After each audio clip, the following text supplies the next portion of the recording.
이 팬데믹의 어려운 상황 속에서도 교인들이 열심히 섬기고, 오늘 찬양하신 분들이 1부도 하고 2부도 하네요. 대개는 뭐 1부를 하든지 2부를 하든지 둘 중에 하나 하고 끝나는데, 여기는 1부, 2부를 다 주님을 믿는 것이 행복이라고 하는 신앙의 고백, 그것이 우리에게 큰 도전을 주는 귀한 찬양으로 또 우리의 마음의 문을 열어 얼마나 감사한지 모르겠습니다. 저는 사실은 연합감리교회 목사입니다. 여러분들이 어느 정도 연합감리교회에 대한 시스템을 잘 알고 계실지 모르겠습니다만, 연합감리교회는 목사의 파송이 감독에 의해서 이루어집니다. 자기가 가고 싶어 가는 것도 아니고 또 옮기고 싶어서 옮기는 것도 아니고, 감독님이 가라 그러면 가야 하는 것이 이제 연합감리교회 시스템이거든요. 저는 1999년 세컨드 밀레니엄을 바로 앞두고 뉴욕에 있는 조그만 변방에서 개척을 했습니다. 그리고 10년 동안 정말 개척을 하면서 여러 가지 많은 어려움, 갈등도 많이 겪었는데, 하나님께서 인도하셔서 플러싱이라고 하는 한인들이 많이 모여 사는 곳에 파송을 받아서 그곳에서 숨기게 되었습니다. 한 5년 정도 그곳에서 참 재미있게, 참 교회도 부흥이 되고 이래서 재미있게 신앙생활을 하게 되었는데요. 어느 날 우리 교회 권사님 한 분이 제게 아침 식사를 대접한다고 하면서 다이너에서 함께 만나서 이런저런 말씀을 나누다가 권사님께서 제게, 목사님 이제 교회도 안정이 되고 또 교인들이 다 좋아하니까 목사님 은퇴하실 때까지 여기 계시죠? 라고 하는 이야기를 하더라고요. 그래서 제가 교회에서 쫓아내지만 않으면 제가 있겠죠. 저도 그러고 싶습니다. 라고 하는 대답을 드리고 난 그 다음 날 감독님이 만백성 교회로 가라 라고 하는 그런 명령을 하는 겁니다. 그래서 저는 못 간다고 이야기했어요. 못 가는 이유가 두 가지입니다. 첫 번째로 만백성 교회는 여러분들 교회보다 많이 크지는 않지만 그래도 뉴욕에서 한인연합감리교회에서는 랭킹 한 3, 4위에 드는 교회거든요. 큰 교회를 제가 어떻게 갑니까? 저는 능력도 부족하고 또 보낼 만한 자를 보내소서, 저는 아닙니다. 그리고 이제 거절을 해왔었죠. 뿐만 아니라 제가 섬기던 교회도 그만둘 수 없습니다. 제가 개척해서 교인들과 형제들처럼 함께 신앙생활 해오면서 정을 쌓았는데 제조차가 어떻게 떠나겠습니까? 그건 아니라고 좀 봅니다. 이렇게 이와 같은 이유로 만백성교회로 가라고 하는 감독님의 그 파송을 제가 거절을 했던 겁니다. 그렇게 거절하는 저를 보고 제 스님으로 섬겼었던 우리 김승찬 목사님, 지금 감리사님 되셨어요. 그분이 감리사님 되시면서 저희 교회가 포지션이 나서 그쪽으로 가게 됐는데요. 분이 전화가 오신 거예요. 그러면서 하시는 말씀이, 이 목사님 왜 만백성교회로 가지 않으려고 합니까? 라고 하는 말씀을 듣고는, 목사님 똑같은 이유입니다. 저는 그 교회 갈 만한 자격이 없습니다. 자신도 없고요. 교회가 큰 교회면 여러 가지 많은 일에 그리고 가르침과 성도들과의 교제도 있어야 하는데 저는 그럴 만한 능력도 되지 않고 그만한 크기도 아닙니다. 그러니까 저는 갈 수 없습니다. 라고 이야기했더니 이분이 대뜸 이렇게 말씀하시는 거예요.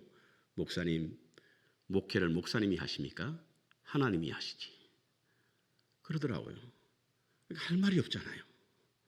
아닙니다. 제가 합니다. 이럴 수 없잖아요. 그렇죠? 하나님이 하는데 왜 목사님이 그걸 못 간다는 말입니까? 라고 하시더라고요. 그리고 또 다른 변명을 댔죠. 목사님, 제가 섬겼던 이 교회를 어떻게 버리고 갑니까? 사실은 그 전에도 제가 아틀란타 그 기아가 있는 곳이죠. 그 어디죠? 기아 공장이 있는 곳. 네, 그곳에 제가 사실은 청빙을 받아서 가려고 했던 적이 있습니다. 그래서 와서 설교도 하고 왔는데 그때도 역시 마찬가지로 제가 섬기던 교회를 떠날 수가 없어서 멈칫해서 그 자리에 있었거든요. 그래서 못 갑니다. 제가 이 교회를 어떻게 두고 갑니까? 라고 이야기했더니 김승찬 목사님이 하시는 말씀이, 제 선임 목사님이 하시는 말씀이, 목사님, 후임자가 목사님보다 더 좋은 분이 오실지 어떻게 합니까? 틀렸어요? 맞았어요? 네. 맞죠? 제 말문을 막았습니다. 그러시면서 하시는 말씀이 목사님, 이게 우리 연합 감리교회는 그 인터뷰라고 하지 않고 인트로덕션이라고 합니다. 각 교회는 청빙위원회가 있어가지고 그 청빙위원회가 있으니까 가서 인트로덕션 하시고 그 교회가 받아들이면 목사님 그 교회로 가시고, 그렇지 않으면 안 될 수도 있으니까 너무 교만 떨지 말고 가서 보라는 거예요. 그래서 인트로덕션을 하고 만백성교회를 지금 7년째 섬기고 있습니다. 제가 그때 느꼈던, 그리고 제가 깨달았던 것이 무엇이었냐면, 우리 인생 내 마음대로 되는 게 아니구나. 왜냐하면 우리 인생의 주인이 하나님이시기 때문이다. 내 마음대로 될 수 없는 것은, 내가 하고 싶은 대로 될 수 없는 것은 바로 우리의 주인이 하나님이시니 내가 어떻게 내 마음대로 할 수 있을까? 여러분들이 아틀란타에 오실 거라고 태초부터 생각하신 분은 별로 많지 않으실 겁니다. 어떻게 저떻게 살다 보니까 아마 여기까지 오신 것으로 저는 보는데요. 우리의 계획이 아닌 겁니다. 인간의 계획을 세울지라도 그 발걸음을 옮기시는 일은 하나님이시라고 하셨는데, 주께서 인도하시는 대로 아마 여기까지 오셨으니 우리의 인생은 내 마음대로 하는 것이 아니라 하나님께서 하시는 일이다. 우리가 일을 하려고 해서 하는 것이 아니라 하나님이 던져주신 일 안에서 우리가 할 수 있다. 이것이 제가 깨달은 겁니다. 그리고는 앞으로는 제가 누구한테든 제 미래에 대해서 말하지 않습니다. 왜? 주인이 하나님이시기 때문에. 주인이 하나님이시기 때문에 제가 어떻게 하겠다, 저떻게 하겠다. 그 권사님이 제가 교회를 떠날 때 그 교회에 많은 분들이 목사님이 이미 그 교회를 가기로 이야기했었다, 결정하고 우리한테 숨기고 있었다, 이런 루머가 많이 돌았을 때 그 권사님이 말씀하시는 거예요. 아니다, 우리 목사님. 내가 그 전날에 만났는데 그 전날까지만 해도 목사님이 우리 교회에서 은퇴하신다고 했다. 그런데 갑작스럽게 가게 되었으니 그런 오해하지 말라. 이분이 커버를 해주시는 거예요. 그렇습니다, 여러분. 우리 인생 우리 마음대로 되는 거 아니에요. 하나님께서 우리의 주인 되시기 때문에 주인이 하라 그러면 해야 되고, 하지 말라 그러면 하지 않아야 합니다. 주인이 하지 말라고 하는 데도 했다가는 혼나고요, 하라고 하는 일에 하지 않으면 우리는 주님의 자리에 설 때 반드시 심판을 받게 되어 있다. 이것이 성경이 우리에게 주는 교훈입니다. 그래서 저는 7년째 지금 만백성교회를 섬기고 있습니다. 오늘 이 말씀으로 말씀을 여는 것은 바로 고린도 교회가 여러 가지 많은 갈등들이 있었습니다. 오늘날 우리 교회가 안고 있는 똑같은 문제가 고린도 교회도 있었어요. 그래서 사도 바울 선생은 고린도 교회, 우리가 읽고 있는 신약 성경에는 2번의 편지를 쓴 것으로 되어 있지만 내용을 자세히 들여다보면 4권 내지 5번 쓴 것으로 알려져 있습니다. 문제가 많았으니 편지도 자주 했겠죠. 여러 가지 많은 갈등이 있었습니다. 지도자의 비행, 그다음 은사 문제, 그다음 결혼에 관한 것, 음식에 관한 것. 오늘날 우리 교회가 겪고 있는 모든 갈등들이 고린도 교회도 있었단 말이에요.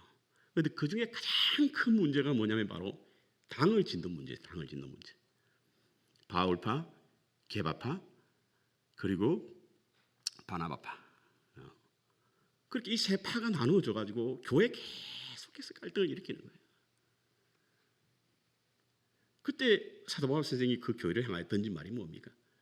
우리는 그리스도의 것이다. 우리는 그리스도의 것이라는 거예요. 바울파도 아니고 게바파도 아니고 아볼로파도 아니라 우리는 주님의 것이라는 거예요. 주님의 것이니 올곧이 우리가 주를 위하여 충성해야 되지, 아볼로나 베드로나 게바나 바울이 아니라는 이야기예요. 그런데 많은 사람들이 그와 같은 갈등 속에 오늘날도 힘들어하거든요. 특별히 이민교회를 보면요, 그런 것이 더 강한 것 같아요. 여러 가지 교회의 크고 작은 이해관계에 따라서 교인들이 이렇게 그룹이 지어지지 않습니까? 이것이 전혀 그리스도가 없는 문제 때문에 갈등이 생기는 거예요. 한 우스갯소리로 옛날에 그런 이야기가 있었죠. 이민교회는 3개의 파로 나눠진다. 하나는 공군, 육군, 해군. 공군은 비행기 타고 미국 오신 분, 육군은 도보를 통해서 미국에 오신 분, 해군은 배 타고 오신 분, 이런 분들끼리 파벌을 이루어서 교회 갈등의 요인이 되고 있는 거예요. 어떤 분들은 직장에 따라서 함께 모이는 분이 있죠. 어떤 분들은 학연에 의해서 얽힌 분이 있습니다. 어떤 분들은 지연에 따라서 서로 하나의 그룹이 져서 교회의 큰 갈등의 요인이 된다라고 하는 사실인 겁니다. 이때 사도 바울 선생은 뭐라고 이야기했습니까? 우리는 그리스도의 것이라는 거예요. 그리스도는 하나님의 것이고, 그런데 왜 너희 안에서 그리스도가 없느냐는 이야기입니다. 왜 그리스도가 보이지 않느냐는 이야기죠. 그리스도는 보이지 않고 여러 가지 이해관계에 얽혀서 그것에만 사로잡혀 있느냐는 이야기입니다. 그것을 왜 교회 갈등의 문제거리로 만들고 갈등의 요인이 되게 하느냐.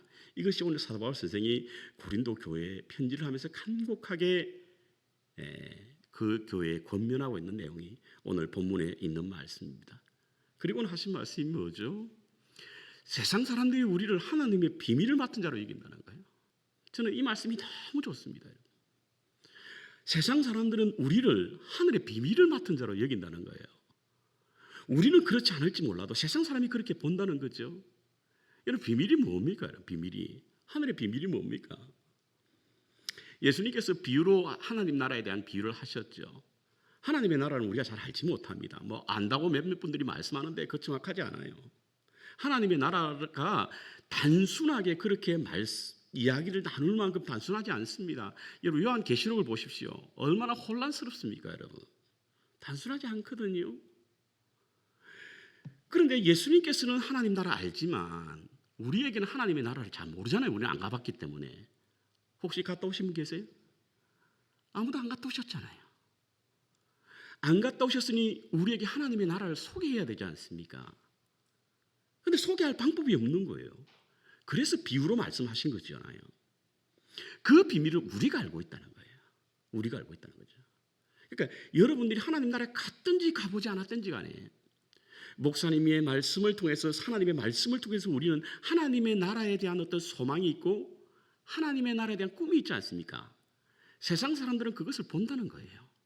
세상 사람들은 그것을 안다는 겁니다. 그런데 우리는 그렇지 않게 행동하고 있다는 이야기인 것이죠. 우리가 그리스도 안에 있다라고 하는 이 말씀, 사실은요, 초대교회 교인들이 비로소 그리스도인이라 칭함을 받았다라고 하는 것은 교회 모태가 되었던 예루살렘 교회 아니었습니다, 여러분. 안디옥 교회였어요. 사도행전 11장에 보면 사람들이 비로소 그들을 그리스도인이라 불렀더라 이렇게 표현되어 있거든요. 그전에는 뭐라 불렀느냐? 갈릴리인들아 불렀어요. 갈릴리인들아. 사도행전 1장 8절에도 천사가 갈릴리인들아라고 하는 말이 나오지 않습니까? 근데 어떻게 해서 안디옥 교회에 이르러서 비로소 그 교회를 그리스도인이라 불렀느냐? 그 교회는요, 세상 사람들로부터 칭찬을 받는 교회였어요. 그 소문이 예루살렘 교회까지 이르렀어요. 구제하는 일에 앞섰습니다. 함께 모이면 기도했고 세계 선교의 문을 여는 그 일에 함께 동참했던 교회가 안디옥 교회였습니다. 그러니 세상 사람들이 뭐라고 모르겠어요. 세상 사람들이, 이야, 진짜 그리스도인이네. 진짜 그리스도인이네.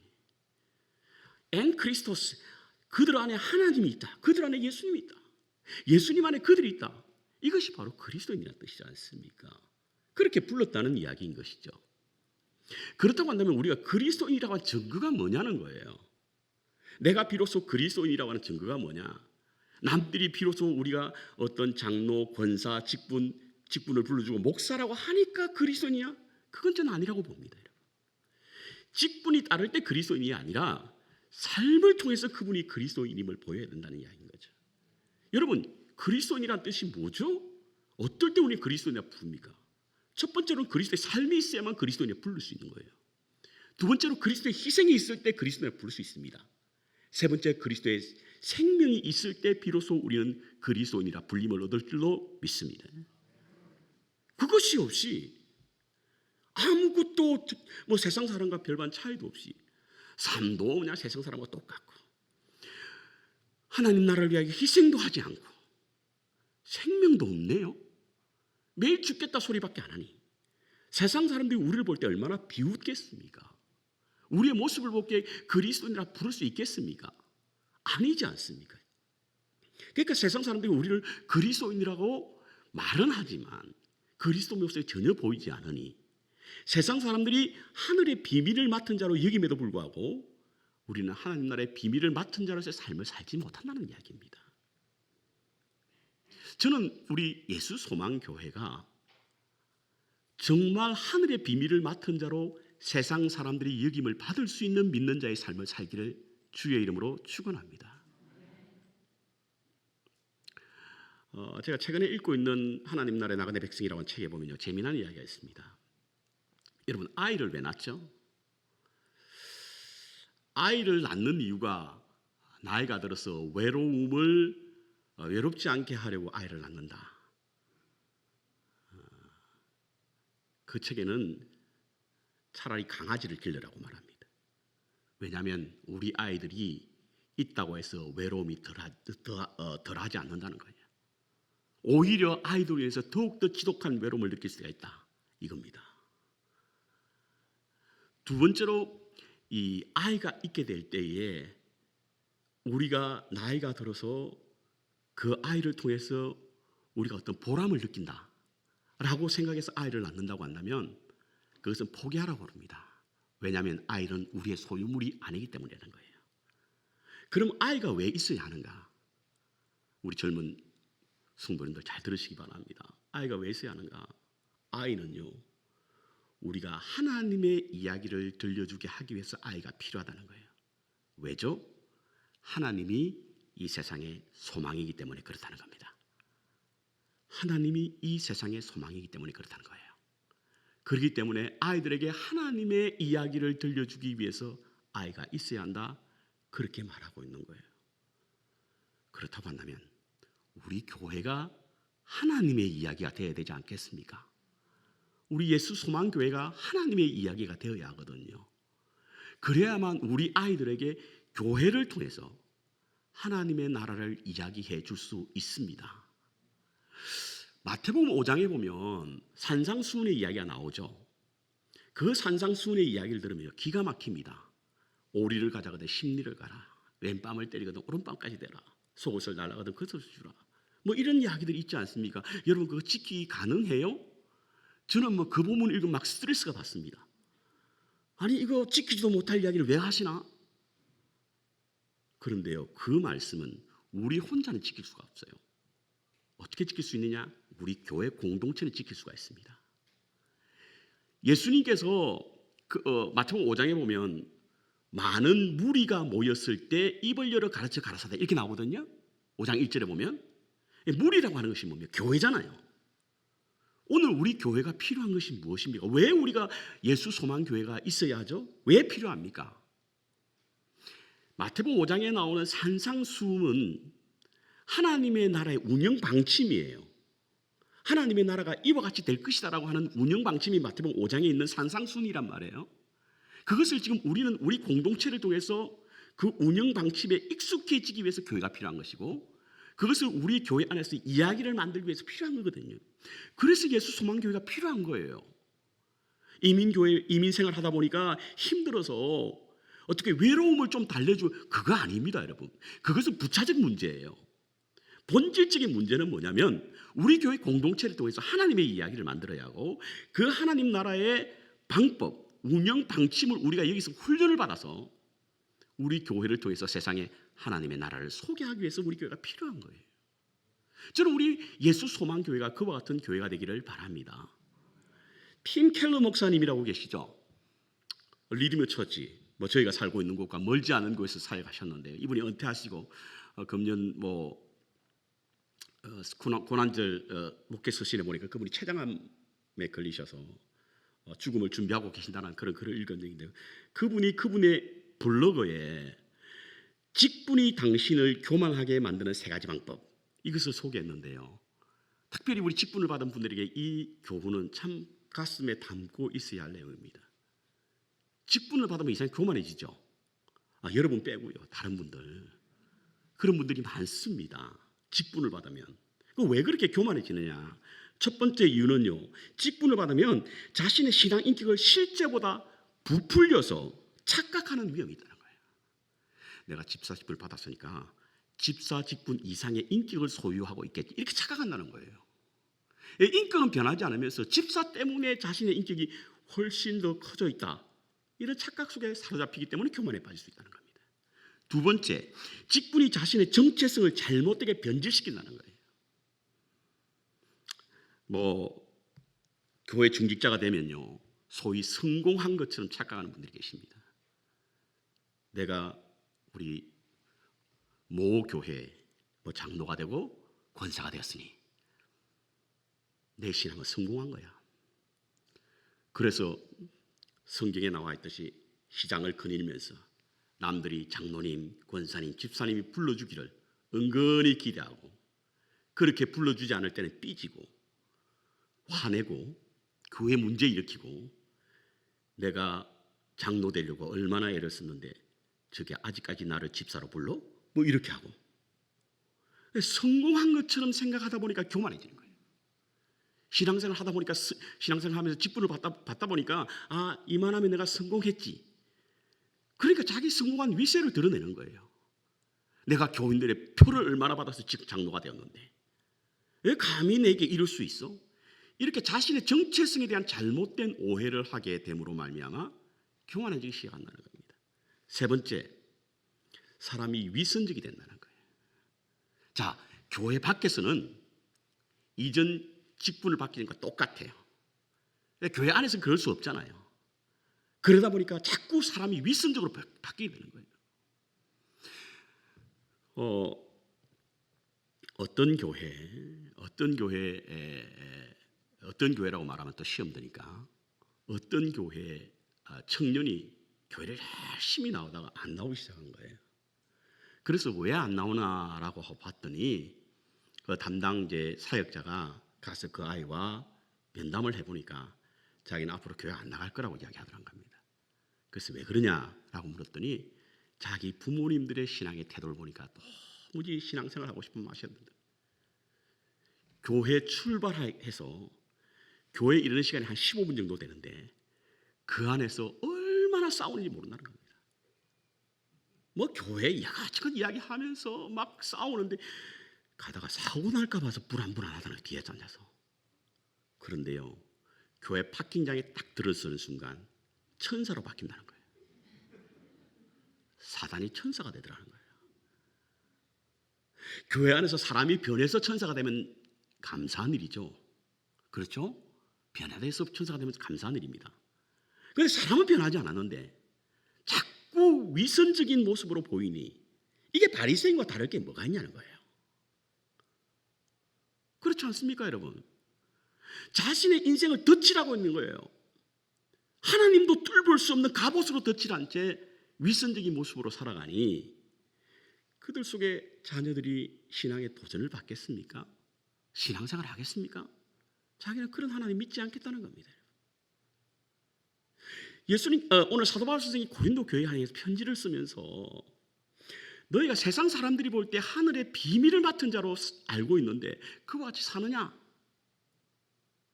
안 살고 있다는 이야기죠. 그러니 교회가 엄청난 하나님의 은사를 받았잖아요. 예언의 은사, 투시의 은사, 방언의 은사, 병 고치는 은사. 고린도 교회가 엄청난 은사를 받았거든요. 그런데 가장 문제가 많은 것이 바로 고린도 교회였지 않습니까?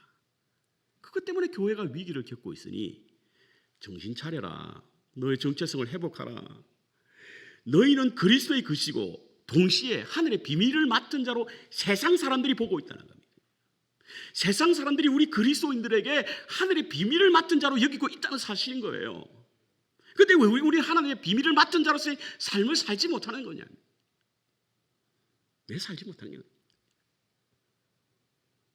그러면서 사도 바울 선생님이 오늘 마지막 절에 그러므로 맡은 자의 구할 것은 충성이니라 이렇게 말하고 있습니다. 여러분, C.S. 루이스가 쓴 천국과 지옥이라는 책이 있습니다. 그 책에 보면 천국에서 있게 될 천국의 모습을 잠깐 설명하고 있으면서 마태복음 25장 아까 우리 교동문에서 읽었던 그 달란트 비유 있잖아요. 그 비유를 통해서 천국에 가면 이 땅에서 열심히 달란트를 남겼던 충성된 사람이 천국에서도 열심히 일한다는 거예요. 엄청난 일을 하고 있답니다. 누구와? 하나님과 함께.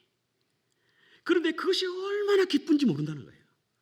얼마나 즐거워하는 표정으로 일을 하는지, 얼마나 행복한 모습으로 하나님의 일을 하는지, 큰 일을 하는지 정말 사람들이 볼 때 그렇게 부러워하는 그런 삶을 살고 있다는 거예요.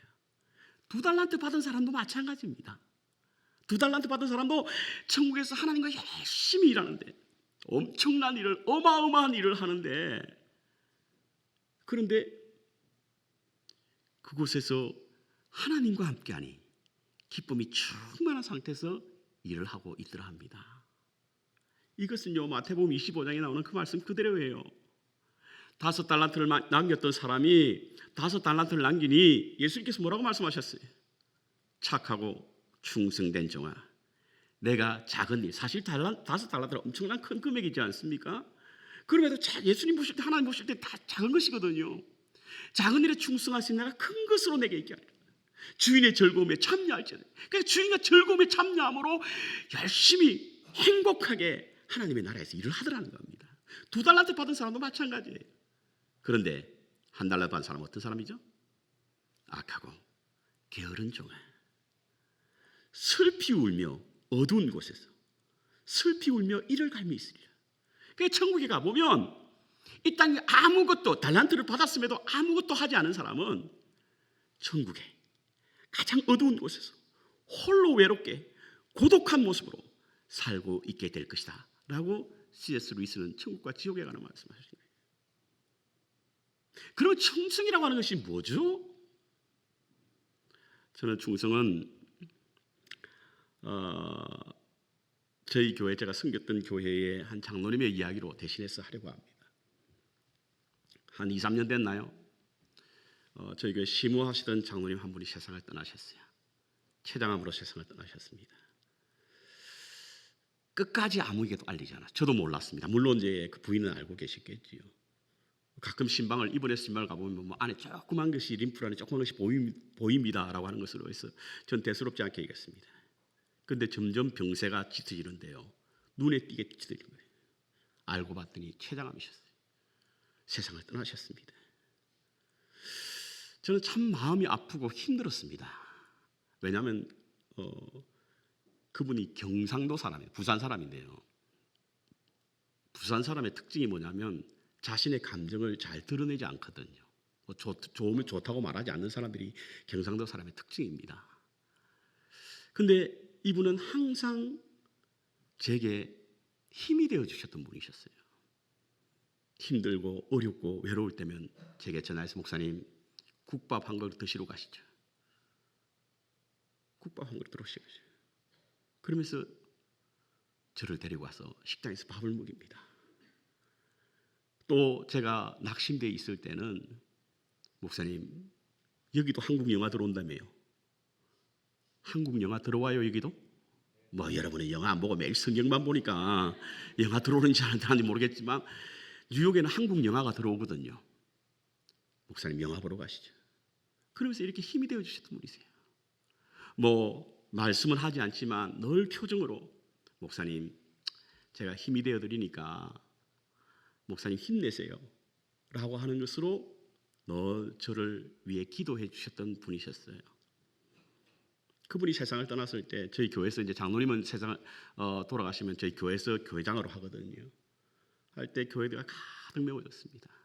근데 우리 권사님 한 분이 뷰잉 서비스를 하고 나서 이제 가족들과 함께 제가 인사하는데, 제가 와서 제 두 손을 꼭 잡고 막 우시는 거예요. 왜 우시나 했더니, 저 돌아가신 분 때문에 슬퍼서 우시나 했더니 제가 너무 불쌍해 보인다는 거예요. 그 장로님이 지켜줬는데 그냥 누가 지켜주냐 이거예요. 목사님 불쌍해졌다는 거예요. 뭐 이해 못하는 바는 아니지만 그렇게 저를 위해 주시고 아껴주시던 분이신데요, 돌아가시고 나서 장례를 모두 끝내고 주일날 그 부인 권사님이 제게 찾아왔어요. 찾아와서 흰 봉투 하나를 내밀면서, 목사님 이거 우리 교회 건물 바로 옆에 있는 빈 공터가 있는데 그곳에 체육관을 계획하고 있는 그 일에 사용하십시오. 그러면서 5만 2천 불 체크를 가지고 오신 거예요. 안 놀라시네. 여기는 대충 뭐 한 100만 불 정도를 가져와야 와. 장례를 치르니까 2만 6천 불의 부의금이 들어왔더랍니다. 조의금이. 매칭해서 5만 2천 불 가져오신 거예요. 그러시면서 하시는 말씀이, 목사님, 우리 장로님은 이 교회 건물 옆에 체육관이 세워지는 것을 원하지 않으셨습니다. 반대했습니다. 왜냐하면 그 교회 건물 바로 옆에 잔디로 깔려있는 아름다운 곳이 있기 때문에 그곳에서 교인들이 뭐 쉼도 없고 또 경관도 좋으니까 그것을 훼손하고 싶지 않으셔서 반대하셨다는 거예요. 그런데 목사님이 원하고 교회가 결정하니 이것 짓는 데 사용하십시오. 눈물이 왈칵 쏟아지는 거예요. 아, 충성이 이런 거구나. 내 뜻과 맞지 않아도, 내 생각과 달라도 교회가 원하고. 지금 그 권사님은요, 교회 못 나오세요. 나오면 곳곳에 장로님의 흔적이 있어서 예배를 드릴 수가 없다는 거예요. 가끔 교회를 나오시는데 좀 나아질까 하고 와서도 여전히 그런 마음이 들어서 교회를 잘 못 나오시겠다고 말씀하시는데, 신앙이 너무 아름다운 거예요. 내 주장, 내 의지, 내 생각, 그것대로 하는 것이 충성이 아니거든요. 그것은 충성이 아니에요. 그냥 자기가 하고 싶은 거 하는 거니까, 자기가 원하는 거 하는 거니까. 하지만 내 생각과 달라도, 내가 가진 마음과 달라도 이것이 교회가 원하고 리더자가 이 일에 대하여 꿈이 있고 그리고 계획이 있다고 한다면 그것을 받아들이고 그 일에 협력하는 것이 충성이라고 저는 믿습니다. 하나님의 말씀이 나와 다르고 내 생각이 교회 전체 생각과 다른다 할지라도 그 생각에 함께 협력하여 세워나가는 것이 진정한 충성입니다. 그 충성이 우리 예수 소망교회에 있기를 바랍니다. 그때 비로소 우리는 하나님의 이야기 공동체가 될 수 있어요.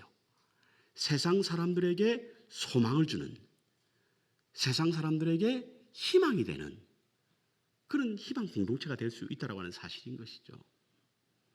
인간의 품격이라고 하는 책에 보면요, 임마누엘 칸트, 아침에 제가 일부 예배 때는 잘못 착각해가지고 이야기를 했는데, 임마누엘 칸트가 인간이라고 하는 것은 뒤틀린 목재와 같이 태어난다. 그러면서 자라면서 인간이 고다진다는 거예요. 그래서 인생의 삶이라고 하는 것은 성공이 아니라 성장이다. 그런데 성장하기 위해서는 우리는 성실한 믿음의 삶을 살아요. 성실이 곧 저는 충성이라고 믿습니다. 충성하는 자가 성실한 자거든요. 자기의 고집 때문에, 자기의 기분 때문에. 어떤 사람이 기분 나빠서 천국도 안 가겠다고 하는 분이 계신데, 저 인간 보기 싫어서 천국도 안 가겠다는 분도 계신데, 기분이 우리의 이성을 제압하면 안 됩니다. 성실하게 충성되이 섬길 때 비로소 우리는 성장해지고요, 성장해지는 것이 곧 그리스도의 성숙으로 바뀌게 될 줄로 믿습니다. 사랑의 빛 잃어가면 주님 만날 수 없고, 걱정 근심 많은 자는 사랑할 수도 없어. 잠시 머무 이 세상은 헛된 것들 뿐이니 주를 사랑하는 마음 금보다도 귀하다. 주를 사랑함으로 이 땅에 예수의 소망을 심는 교회가 되기를 주님의 이름으로 축원합니다.